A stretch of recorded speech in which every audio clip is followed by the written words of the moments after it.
Bad ప్రాపగండాతో character అసెసినేట్గా చేయాలంటున్న దాంట్లో తెలుగుదేశం పార్టీని చూసి నిజంగా అది ఒక రకంగా సిగ్గుపడాలి. వాళ్ళ ఆలోచన విధానాల్ని వీటన్నిటిని కూడా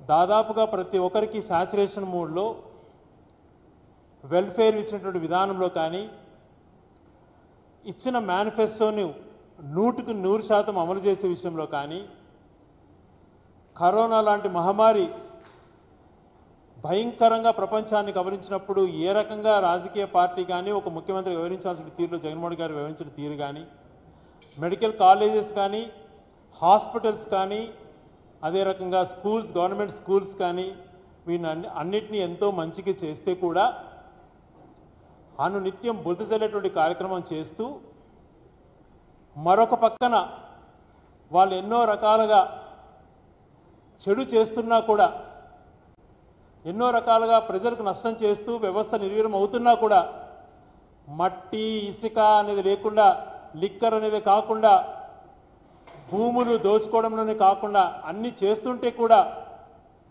అదేదో మంచి పాలన అందిస్తున్నామన్నటువంటి వ్యవహరించేటువంటి తీరు చూసినప్పుడు నిజంగా ఆశ్చర్యం కలిగిస్తుంది.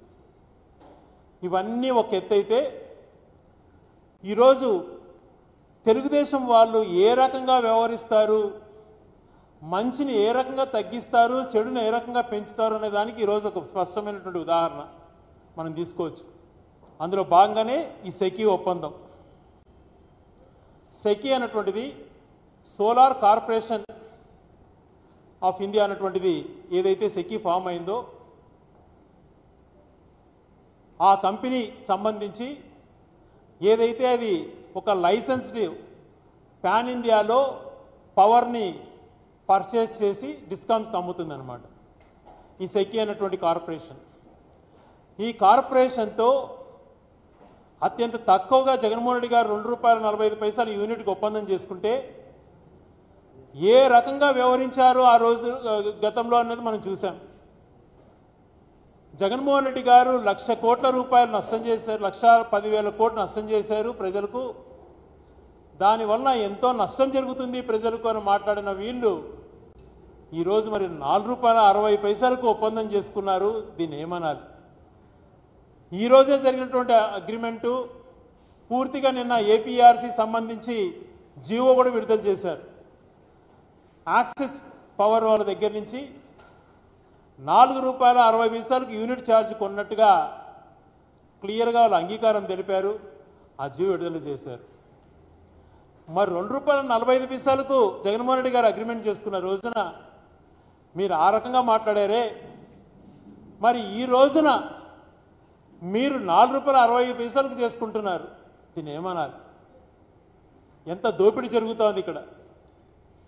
దీని గురించి ఎందుకు ఏ మీడియా మాట్లాడట్లేదు? గతంలో ఏదో నష్టం జరిగిందని మాట్లాడిన వారందరూ కూడా ఎక్కడికి పోయారు? నిజంగా జగన్మోహన్ రెడ్డి గారు పరిపాలన ఏ రకంగా ఉంటుంది, వీళ్ళు ఏ రకంగా దుష్ప్రచారం చేశారంటే ఇది ఒక ఎగ్జాంపుల్గా తీసుకోవచ్చు. ప్రజలకు భారం పడకుండా ఇంటర్ స్టేట్ ఛార్జెస్ లేకుండా అవి కూడా వే ఆఫ్ చేయించుకొని ₹2.49 జగన్మోహన్ రెడ్డి గారు అగ్రిమెంట్ చేసుకుంటే మరి ఈ ప్రభుత్వం నియంత్రణ మండలిని బెదిరించి నియంత్రణ మండలిలో ఉన్నటువంటి జీవో నెంబర్ 108 దాని ప్రకారం వాళ్ళ భయభ్రాంతులకు గురి చేసి ఈరోజు ₹4.60 చేసుకుంటున్నారే, ఇది దుర్మార్గం కాదా అని చెప్పి ప్రశ్నిస్తున్నాం. మరి గతంలో జగన్మోహన్ రెడ్డి గారు చేసిన మంచి పనులు కూడా ఈ రకంగానే చేశారు దుష్ప్రచారం. ఇది క్లియర్ కట్గా కళ్ళ ముందర కనపడేటువంటి వాస్తవం.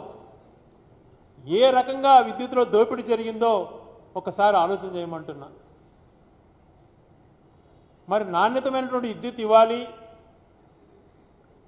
రైతులకు 9 గంటల పవర్ ఇవ్వాలి, శాశ్వతంగా 30 సంవత్సరాలు ఎటువంటి ఆటంకం కలగకుండా రైతులకు పవర్ ఇవ్వాలి అని చెప్పి ఆ రోజు గౌరవ ముఖ్యమంత్రి ఇప్పుడున్న మాజీ ముఖ్యమంత్రి జగన్మోహన్ రెడ్డి గారు అగ్రిమెంట్ చేసుకుంటే మరి ఈ రోజున ఇప్పటికే ఈ సంవత్సరం కూడా కాలం ఇప్పటికే 15,000 కోట్ల రూపాయల పైగా ప్రజలపైన భారం వేశారు విద్యుత్ ఛార్జీల పెంపు ద్వారా. అవి చేయడమే కాకుండా మరి రాబోయే 20 సంవత్సరాలలో కూడా దుర్మార్గం దోపిడీ జరిగే విధంగా, ప్రజలకు నష్టం జరిగే విధంగా, ప్రజలకు మళ్ళా ఎంతో పెద్ద భారం పడే విధంగా ఈరోజు ₹4.90 60 అగ్రిమెంట్ చేసుకున్నారు. దీన్ని ఏమంటారు? గతంలో ఉమ్మడి రాష్ట్రానికి 10 సంవత్సరాలు పరిపాలన చేసినటువంటి చంద్రబాబు నాయుడు గారు విద్యుత్ అస్తవ్యస్తమైనటువంటి రీతిలో ఎక్కడ చూసినా లో వోల్టేజ్ ప్రాబ్లం, రైతులకు మినిమం ట్రాన్స్ఫార్మర్ కావాలంటే ఇచ్చేటువంటి పరిస్థితి ఉండేది కాదు, ఊర్లలో కూడా ట్రాన్స్ఫార్మర్ ఉండేటివి కావు. మరొక పక్కన రైతులను నిర్దాక్షిణంగా పొలాల దగ్గరికి వెళ్ళి కేసులు పెట్టడం, అరెస్టు చేసే పరిస్థితులు. అటువంటి పరిస్థితి నుంచి గౌరవ ముఖ్యమంత్రి రాజశేఖర గారు ఉమ్మడి రాష్ట్రానికి ముఖ్యమంత్రి అయ్యి ఉచిత విద్యుత్ తీసుకొని రైతులకు ఉచిత విద్యుత్ ఇచ్చి దేశంలోనే ఆదర్శంగా మిగిలి రైతులకు వెన్నెముకగా నిలిచాడు. వ్యవసాయాన్ని వదులుకుంటున్న రోజుల్లో మళ్ళా ఒక వ్యవసాయాన్ని పండగలాగా చేశాడు. అటువంటి వ్యక్తి రాజశేఖర రెడ్డి గారు అంత మంచి విద్యుత్ సంస్కరణను తీసుకొచ్చి రైతులకు అన్ని రకాల ట్రాన్స్ఫార్మర్లు మంజూరు చేసి లో వోల్టేజ్ సమస్య లేకుండా ఎన్నో రకాలుగా ఆయన మేలు చేస్తే చంద్రబాబు నాయుడు గారు అంతకుముందు పరిపాలనలో నిర్వీర్యం చేశారు. మరి రాజశేఖర గారు మరణించిన తర్వాత ఉమ్మడి రాష్ట్రంలో ఇద్దరు ముఖ్యమంత్రిగా పనిచేశారు. అప్పుడున్న పరిస్థితులలో ఏ రకంగా పెద్దగా మేలు జరగలేదు. అది కూడా చంద్రబాబు నాయుడు గారి మద్దతుతో జరిగినటువంటి పాలన మనకు అందరికీ తెలుసు. మరి 2014లో తిరిగి ముఖ్యమంత్రి అయినాడు. రాష్ట్రం విడిపోయిన తర్వాత ఆంధ్రప్రదేశ్కి మళ్ళీ అదే రకమైనటువంటి తప్పుడు ఒప్పందాలు, బురద జల్లేటువంటి కార్యక్రమాలు చేస్తూ దోపిడీకి రహదారులు నిర్మించాడు. అన్ని రకాలుగా దోపిడే. ఈరోజు విద్యుత్ నియంత్రణను చూసుకుంటే తను ఒక విజనరీ అని చెప్పుకునేటువంటి చంద్రబాబు నాయుడు గారు ఒక అంశం ఆలోచన చేయాలి. రాష్ట్రం విడిపోయి ఆంధ్రప్రదేశ్గా ఏర్పడినప్పుడు తను విద్యుత్తులో అప్పుడే రాష్ట్రానికి విడిపోయినటువంటి రాష్ట్రానికి 29,000 కోట్లు పెండింగ్స్ ఉన్నాయి, బకాయిలు ఉన్నాయి. చంద్రబాబు నాయుడు గారు పరిపాలన చేసినటువంటి 5 సంవత్సరాలలో 86,300 కోట్లు చేశాడు. మరి మనము కాంపౌండెడ్ యాన్యువల్ గ్రోత్ రేట్ తీసుకున్నప్పుడు 24% పెరిగింది. మరి జగన్మోహన్ రెడ్డి గారు మళ్ళీ 19లో ముఖ్యమంత్రి అయిన తర్వాత కోవిడ్ లాంటి మహమ్మారి ఉన్నా కూడా కేవలం కాంపౌండెడ్ గ్రోత్ రేట్ తీసుకుంటే 7.2% ఉంది. మరి అప్పుడు ఏ రకంగా బకాయిలు పెంచిపోయాడు? అన్నిటికన్నా ఇంపార్టెంట్ అంశం తీసుకున్నప్పుడు 14 ఆయన పరిపాలన చేసినటువంటి 14-19 సంవత్సరాల మధ్యన విద్యుత్ కేవలం డిస్కాములకు 13,200 కోట్లు మాత్రమే చేయగలిగాడు. రైతులకు ఇవ్వాల్సినటువంటి ఉచిత విద్యుత్ బకాయిలు దాదాపుగా 8,900 కోట్లు పెండింగ్ పెట్టిపోయాడు. మరి అదే జగన్మోహన్ రెడ్డి గారు 47,800 కోట్లు 5 సంవత్సరాలలో డిస్కామ్స్కి సర్దుబాటు చేశాడు. ఎవరు విజనరీ? ఈరోజు రాష్ట్రం అప్పుల పాలైందని మాట్లాడుతున్నాడే, 14 లక్షల కోట్లు అది ఇది అంటున్నాడే. మరి ఇది ఒక ఎగ్జాంపుల్గా తీసుకోండి. విద్యుత్తులో ఎవరు ఎక్కువ బకాయిలు పెట్టారు, ఎవరు అప్పుల పాలు చేశారు అటువంటిది. ఏ రకంగా చూసినా తన పరిపాలన 5 సంవత్సరాలు విధ్వంసం చేయడమే కాకుండా ప్రజలను ఎత్తిన భారం మోపాడు. మళ్ళీ సంవత్సర పాలనలో అదే కొనసాగిస్తున్నాడు. అన్ని వ్యవస్థ నిర్వీర్యం చేశాడు. 3 నెలల అనుభవం లేనటువంటి కంపెనీకి 3,000 కోట్ల రూపాయల భూములను 300 రూపాయలకి ఇచ్చేశాడు. మట్టి ఇసుక అన్నటువంటిది ఎప్పుడు జరగనంతటువంటి మాఫియాగా జరుగుతోంది. లిక్కర్ అన్నటువంటిది ఎక్కడ చూసినా బెల్ట్ షాపులు పెట్టి దోచుకోవడం. రాజధాని పేరుతో 40,000 కోట్ల టెండర్లు పిలిచి మొబిలైజేషన్ అడ్వాన్స్ పని జరిగినాక ఇవ్వాలన్నటువంటి జగన్మోహన్ రెడ్డి గారు గతంలో ఆలోచన చేస్తే ఇప్పుడు మొబిలైజేషన్ అడ్వాన్సే ఇచ్చేసేయాలా అటువంటిది మళ్ళా జీవో మార్చి జ్యుడిషియల్ ప్రివ్యూ అనేటువంటిది ఏమీ లేకుండా తన నచ్చిన వాళ్ళకే టెండర్లు ఇచ్చుకుంటూ మొబిలైజేషన్ ఇచ్చేటువంటి 10% వాళ్ళకి ఇచ్చి అదే రోజు రాత్రి ఆ 10% తను లాక్కుంటున్నాడు. ఏ రకమైనటువంటి అవినీతి జరుగుతుందో ఒకసారి ఆలోచన చేయమంటున్నా. రకరకాలుగా మాట్లాడారే. ఏదో రకంగా దోపిళ్ళు జరిగినటువంటి మాటలు మాట్లాడుతూ వచ్చారే, ఇక్కడ ఇంతగా మేము నిరూపిస్తున్నాం. దీనిపైన మీకు ఎక్కడ ఏ డౌట్స్ ఉన్నా కూడా ఎక్కడైనా మేము చర్చకు సిద్ధంగా ఉంటాం. ఎవరిని మోసం చేయడానికి వ్యవహారాలు అంత జరిగిన టైంలో ఇప్పుడు ₹4.60 చేసిన తర్వాత దాన్ని తప్పు అన్నటువంటిది మాట్లాడకుండా ప్రశ్నించకుండా గతంలో ₹99 వస్తానింది జగన్మోహన్ రెడ్డి గారు ₹2.49 చేసుకున్నారు అని విమర్శ చేసినటువంటి వీళ్ళు ఈరోజు ₹4.90 చేసుకుంటుంటే ఎందుకని నోరు మెదపట్లేదు? ఆ రకంగా అంతగా మాట్లాడారే జగన్మోహన్ రెడ్డి గారు. ఆదానికి లంచం ₹1,750 ఇచ్చేశాడు.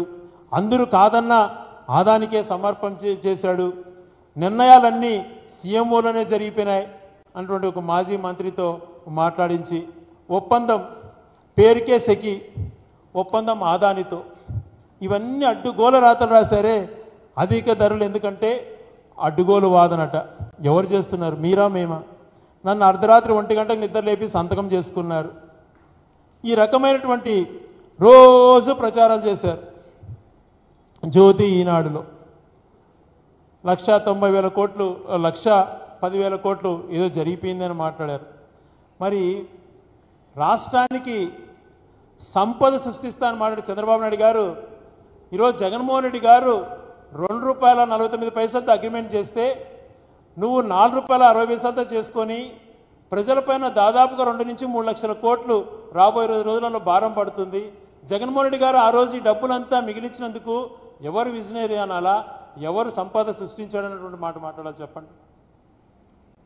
ఈరోజు రాష్ట్ర ప్రజలకు మొత్తం పైన దేశవ్యాప్తంగా కూడా ₹2.80 రాష్ట్ర అంతర్జాతీయంగా కూడా నిర్ణయించినటువంటి ధరలుంటే ఎక్కడా లేని విధంగా ట్రాన్స్మిషన్ ఛార్జెస్ కూడా వైవ్ ఆఫ్ చేయించుకొని ₹2.49 ఇచ్చాడే. మరి జగన్మోహన్ రెడ్డి గారు అభినందించాలా లేదా? ఇక్కడ అభినందించకుండా దుష్ప్రచారాలు చేయడం ఎంతవరకు సమంజసం? ఈ విషయంలో ఎవరు మేలు చేశారన్నటువంటిది మీరు ఆలోచన చేయమంటున్నా. ఒక పక్కన విద్యుత్ వ్యవస్థను నాశనం చేసావు, 5 సంవత్సరాలలో బకాయిలన్నీ ఎక్కువ పెట్టిపోయావు. మరొక పక్కన ఎక్కువ పీపీఏ ఛార్జెస్తో ఒప్పందాలు చేసుకోవడం వలన ఈ బకాయిలు పేర్కొంటూ పోయినాయి. ఈ తప్పిదం నీది కాదా? ఈ మోసం నీది కాదా చంద్రబాబు నాయుడు గారు? ఒకసారి ఆలోచన చేయండి. ఎందుకు ఇంతగా ఎన్ని లక్షల కోట్లు చేతులు మారాయి? మన విండ్ పవర్లో కూడా ఇష్టానుసారం దోపిడీ, సోలార్ అగ్రిమెంట్స్లో విపరీతమైనటువంటి దోపిడీ, ఇన్ని రకాల దోపిడీ చేసి రాష్ట్రాన్ని అధోగతి పాలు చేస్తూ మళ్ళా దుష్ప్రచారాలు చేయడం మీకే చెల్లుబాటు అయింది. చాలా బాధ కలుగుతుంది. రాష్ట్రానికి కానీ రైతులకు కానీ మధ్యతరగతి వాళ్ళకి కానీ ఎంత నష్టం చేస్తున్నాడన్నటువంటిది. ఈరోజు ఒకవేళ పవన విద్యుత్ అంటే మన విండ్ ఎనర్జీలో కానీ సోలార్ ఎనర్జీలో కానీ వాతావరణ పరిస్థితుల వల్ల అప్ అండ్ డౌన్స్ కొని రావచ్చు. ఆ లొసుకును యూటిలైజ్ చేసుకొని పవర్ లోడ్ ఎక్కువగా ఉన్నటువంటి 3-4 అవర్స్ అయితే మీరు దాన్ని ఇష్టానుసారంగా దాన్ని వాడుకొని అంతటికి ఒకటే ఛార్జ్గా చేసి ఈ రకంగా ₹4.60 అగ్రిమెంట్ చేసుకోవడం సమంజసమా చంద్రబాబు నాయుడు గారు అని ప్రశ్నిస్తున్నాం. అన్ని రంగాలలో దోపిడీ, ఏ వ్యవస్థను వదలట్లేదు. మరి ఎదురుదాడి, దోపిడీ చేసుకుంటూ ఎదురుదాడి. ఈరోజు విద్యుత్ పైన ఎవరు మంచి చేశారన్నటువంటి దానిపైన మీరు పెట్టిన బకాయిల పైన, తర్వాత మీరు రైతులు తీసుకున్నటువంటి ఉచిత విద్యుత్ దానిపైన కూడా 9,000 కోట్ల పైగా పెండింగ్ పెట్టిపోయినారే. అవన్నీ వైసీపీ వచ్చిన తర్వాత జగన్మోహన్ గారు వచ్చిన తర్వాత తీర్చుకున్నారు. ఇప్పుడు మళ్ళా బకాయిలు పెడుతున్నారు. ఎవరు హాయంలో ఎక్కువ అప్పులైనటువంటిది అక్కడ తెలుస్తుంది. ఎవరు హాయంలో ఎక్కువ అగ్రిమెంట్ ఎక్కువ డబ్బుతో అగ్రిమెంట్ చేసుకుంటున్నారో తెలుస్తుంది. ఈ భారం ఎవరిపైన పడుతూ ఉంది? ఇది మోసం కాదా? ఎవరిని ఇంతకాలం మభ్యపెడతారు? ఎంతకాలం మభ్యపెడుతూ వస్తారు? మీరు వాస్తవాలతో సహా విత్ ఎవిడెన్సెస్తో నేను మాట్లాడుతున్నాను. మీకు చిత్తశుద్ధి ఉంటే చెప్పండి. గరిష్ట మినిమం నువ్వు అప్పుడు గతంలో నీ హాయంలో దాదాపుగా 7 రూపాయల వరకు నువ్వు అగ్రిమెంట్ చేసుకున్నావు. ₹2.49 జగన్మోహన్ రెడ్డి గారు అన్నటువంటిది కనిపిస్తోంది. మరి దీంట్లో ఎవరు అవినీతి చేశారు? ఎవరు అవినీతి పరులు? 7 రూపాయలకు చేసుకున్న వ్యక్తే, ₹2.49 చేసుకున్నటువంటి వ్యక్తే. ఇది ఆలోచన చేయమంటున్నా. ఇన్ని రకాల మీకున్నటువంటి మేనేజ్మెంట్ స్కిల్స్ కానీ మీకున్నటువంటి మీడియా శక్తి కానీ ఉపయోగించుకొని ఇన్ని రకాల మోసం చేయాలన్నా? 2014 వరకు 11 పీపీఏలే ఉంటే పవర్ పర్చేస్ అగ్రిమెంట్స్. చంద్రబాబు గారు 14 నుంచి 19 వరకు 39 పీపీఏలు చేశాడు సోలార్ పీపీఎస్లో. అది 25 ఏళ్ల పాటు ఒప్పందాలు, మళ్ళా 3 సంవత్సరాలకు ఇంక్రీజ్ ఛార్జ్. ఈ భారం ఎవరి ఎత్తున పడుతుంది? ఇదంతా ప్రజలు మొయ్యాలి కదా. ఇప్పుడు ఒక సంవత్సరంలోనే ఎన్నికల ముందేమో ₹1 ఎలక్ట్రిసిటీ ఛార్జెస్ పెంచనన్నావు, ఇప్పుడేమో దాదాపుగా 15,000 కోట్ల పైగా ఛార్జీలు పెంచేసావు. మరొక పక్కన విండ్ పీపీఎస్ తీసుకుంటే 2019-15 వరకు 91 పీపీఎలు ఉంటే నీ 5 సంవత్సరాల పాలనలో 133 చేసుకున్నావు. అది కూడా మినిమం ₹4.84, దాదాపు ₹4.04 అగ్రిమెంట్ చేసుకున్నావు. ఎవరిది అవినీతి? మినిమం నువ్వేమో ₹6.99 చేసుకున్నావు, అది కరెక్ట్ అంటావు. మరి ₹2.49 జగన్మోహన్ రెడ్డి గారు చేసుకుని తప్పు అంటావు. దీని గురించి ఒక్కసారి వివరణ ఇవ్వండి చంద్రబాబు నాయుడు గారు. అదే రకంగా అన్ని వ్యవస్థలలో కూడా ప్రతి దాంట్లో కూడా పెండింగ్స్ బకాయిలన్నీ కూడా నువ్వు చేర్చిపెట్టి ఈరోజు జగన్మోహన్ రెడ్డి గారిని విధ్వంస పాలన మాట్లాడుతూ వస్తున్నావు. నీ హయాంలో జరిగినటువంటి విధ్వంస పాలన అంతా ఇంత కాదు, ప్రతి అంశంలో కూడా జరిగింది. పీపీఎస్లో పవర్ పర్చేస్ అగ్రిమెంట్స్లో కానీ పిఎస్ఎస్ పర్చేస్ సేల్ అగ్రిమెంట్స్లో కానీ అన్నిట్లలో కూడా నీ ఇష్టానుసారంగా వివరించుకొని నీ బినామీలకు లబ్ధి చేకూర్చే విధంగా ఒప్పందాలు కుదుర్చుకుంటున్నావు. ఇది నువ్వు చేస్తున్నటువంటి తప్పు ప్రజలపైన చాలా భారం పడిపోతుంది. గృహ వినియోగదారులకైనా భారం పడుతుంది, రైతులపైన పెద్ద ఎత్తున భారం పడుతుంది.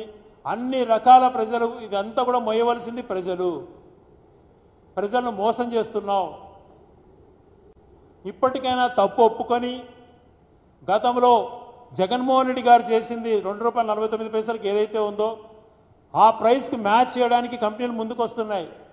దాంతో మ్యాచ్ చేసుకోవాలి అని చెప్పి నేను కోరుతూ ఇటువంటి దోపిడీని ఆపాలి అని చెప్పి రాష్ట్ర ప్రజల తరపున కోరుకుంటూ ఒక విద్యుత్తులోనే ఈ రకంగా ఎవిడెన్స్ సహా మేము చెప్తున్నాం. ఇవే కాకుండా మిగిలిన అన్ని రాజధాని టెండర్లలో కానీ మట్టిలో కానీ లిక్కర్లలో కానీ భూములు వివరించే దాంట్లో కానీ అన్నిట్లో కూడా ఎటువంటి అవినీతి జరుగుతుందో అన్నటువంటిది ప్రతి ఒక్కటిలో ప్రజల దృష్టికి తీసుకెళ్తున్నాం.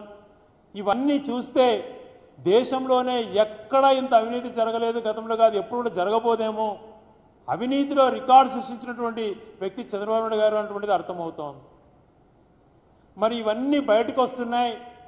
ప్రతిపక్షం అన్నటువంటిది ఉండకూడదు అని చెప్పి పదే పదే ప్రతిపక్షంలో ఎవరైతే మాట్లాడతారో వాళ్ళని అనగదొక్కే విధంగా కేసులు పెట్టించడం, వాళ్ళను ఏదో రకం ఇబ్బందులు పాలుగా చేయడం, వాళ్ళను భయభ్రాంతులకు గురి చేసేటువంటి దాంట్లో దృష్టి పెడుతున్నారు. కానీ జరుగుతున్నటువంటి తప్పులను రెక్టిఫై చేసుకొని ఇటువంటి జరిగితే ప్రజలకు భారం పడుతుంది, లాంగ్ రన్లో ప్రజలు మిమ్మల్ని అసహించుకుంటారనేది మర్చిపోయి ఇప్పుడు ఇచ్చిన అధికారాన్ని ఏదో రకంగా వినియోగించుకొని దోచుకోవాలన్నటువంటి ఆలోచనలు మీరు ఉన్నారు.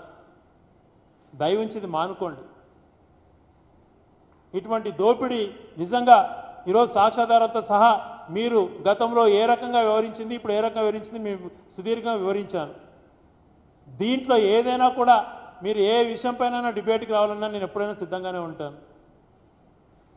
ఇది మంచి పద్ధతి కాదు. ఒక రెస్పాన్సిబిలిటీ ఉండాలి అధికారంలో ఉన్నప్పుడు. మీరు మాట్లాడితే గతంలో ప్రభుత్వం ఏర్పడిన తర్వాత ఏ రకంగా ప్రజలకు నష్టం చేయలేదన్నది మీకు తెలుసు. టెండర్లలో ఎటువంటి మోసాలు జరగలేదు అని తెలుసు. పారదర్శకంగా జరిగిందని మీకు తెలుసు. మీరు మాట్లాడుతుండేది మాట్లాడితే లిక్కర్ అంటారు, శాండ్ అంటారు. ఇప్పుడు ఈరోజు ఏపీఎండీసీకి తీసుకోండి. గతంలో 5 సంవత్సరాల్లో ఏపీఎండీసీకి శాండ్ ద్వారా ఎంత ఆదాయం ఇచ్చినారు మీరు? 19 నుంచి 24 మధ్యన జగన్మోహన్ రెడ్డి గారి హయాంలో ఎంత ఆదాయం ఏపీఎండీసీకి వచ్చింది అన్నటువంటి చూసుకోండి. మేము ఏది కూడా ప్రజలకు నష్టపరచలేదు. మీరు ప్రతి వ్యవస్థను నష్టపరుస్తున్నారు, దోచుకుంటున్నారు.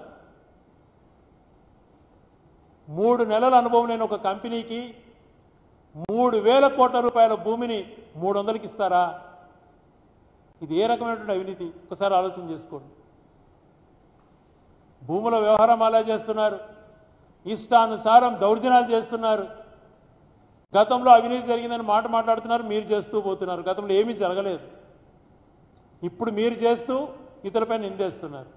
ఇప్పటికైనా నేను ఒక సవాల్ చేస్తున్నా, విద్యుత్ విషయంలో మీరు ప్రజలను 25 ఏళ్ల పాటు నడ్డి విరిచేలాగా ఛార్జీలు వేస్తూ ఒప్పందాలు చేసుకుంటూ మళ్ళీ కూడా దాంట్లో మరి భవిష్యత్తులో కూడా ఇంకా ఎంత అంతర్జాతీయంగా ఛార్జీలు తగ్గినా కూడా ఈ ఛార్జీలను అలాగే కొనసాగించాలి, దీన్ని ఏ రకంగా ఎడిట్ చేయకూడదు అన్నటువంటి క్లాస్ తీసుకొని దాంట్లో క్లాస్ పెట్టి ₹4.60 మీరు ఇచ్చేటువంటి అధికారాన్ని మీకు ఎవరిచ్చారు? ఇది దోపిడీ కాదా?